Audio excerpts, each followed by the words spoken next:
justice of the Move 9. By the end of 1983, government officials on all levels had proved ineffective and unwilling to take any action in Move's struggle for the Move 9. The media at this point ignored the issue altogether. On December 25, 1983, Move ended the media blackout by setting up a loudspeaker on their house and urged neighbors to take action for the Move 9. Events on Osage Avenue started to mushroom.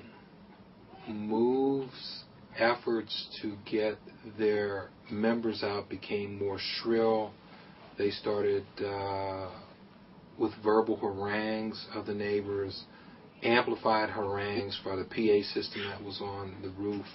One of the findings of the Move Commission that was impaneled after the 1985 raid was that on December 25th, 1984, Move was on their loudspeaker haranguing neighbors by name for 27 hours straight.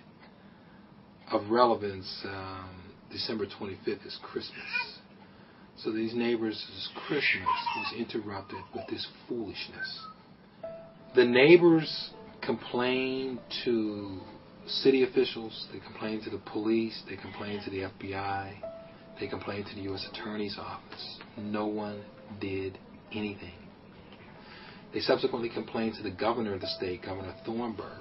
He initially did nothing.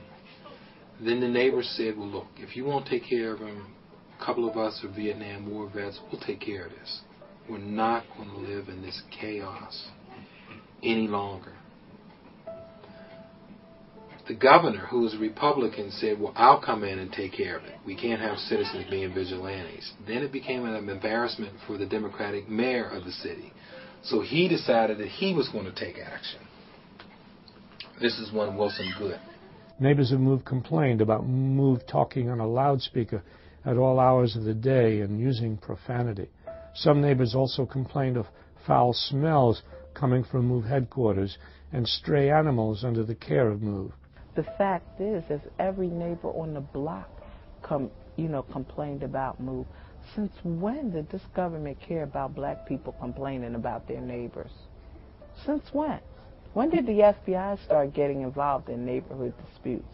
Aware that the city would indeed try to silence Move's protest, Move began fortifying the house in preparation for another confrontation like the one on August 8, 1978. On May 11, 1985, Judge Lynn Abraham signed arrest warrants for Ramona, Conrad Frank, and Teresa Africa on charges of disorderly conduct and terrorist threats.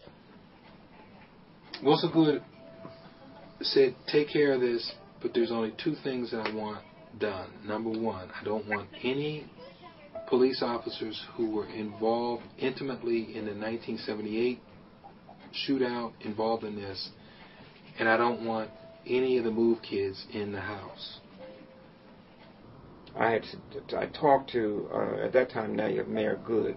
Rizzo is gone and you have Mayor Goode. And I talked to him about the possibility of going in to see if there's any way we could not to have this repeat of 78. And he said, no, we got it under control. That's all right. On Monday, May 13, 1985, police and firemen launched a full-scale military attack on the Move row house. In a 90-minute period, the police department of Philadelphia fired 10,000 rounds of ammunition of all types of weaponry, from .38 caliber revolvers all the way up to M60 machine guns, which were, big .30 caliber military machine guns. They had an anti-tank gun, they didn't use it. M16s, sniper rifles. Why would they have sniper rifles? Why would they have telescopic sniper rifles with silencers on? The explanation that was subsequently given in public is that we had sniper rifles because we wanted to silently shoot out the street lights such that it would be a dark scene. Well, you might have a silenced bullet hitting the light, but it would break and the glass would break in the street, so it would be noise. What are you doing? Well, there may be a reason for that, and I'll get to that in a minute. During the police attack on the Move household, police flooded the area with tear gas and shot over 10,000 rounds of ammunition at the Move house. When these tactics failed to bring Move out of their house, a helicopter was brought in, which dropped a bomb on the Move house. The bomb started a fire, which ended up burning 60 houses to the ground. We just reported that Police Commissioner Gregory Sambor said that he ordered this so-called concussion bomb to secure the building. Could you explain exactly what that means and what Sambor intended to do? What does that word secure mean exactly? Well, I think that you would probably have to ask him that question to get a full explanation. My understanding about what he wanted to do was to remove the bunker from the top of the house. There was a tremendous amount of concern that the bunker was constructed in a way that would prevent the officers from entering the building, because there was always a possibility of someone hiding out in there and shooting. So there was an attempt all day long, first with water, then with other objects, to try and remove the bunker. And apparently the decision was made to try and explode it off in some way. Now, the reason given for dropping this bomb on the top of the house was to neutralize the bunker, because they wanted to move. They had allowed Move to build a bunker, a pillbox, a reinforced shooting tower. Shooting compartment on the top of their roof. So the plan, and this is why I tell you that Greg Sambor was an absolute idiot, the police commissioner. His plan was to have police officers run across the roofs of the row home, punch a hole in the roof, and then dump tear gas down in the roof. Now, I just told you a minute ago, during the morning raid, they blew the whole front of the house off. So they could have went to the other side of the street with tear gas grenade guns and shot all the tear gas they wanted right into the front of the house.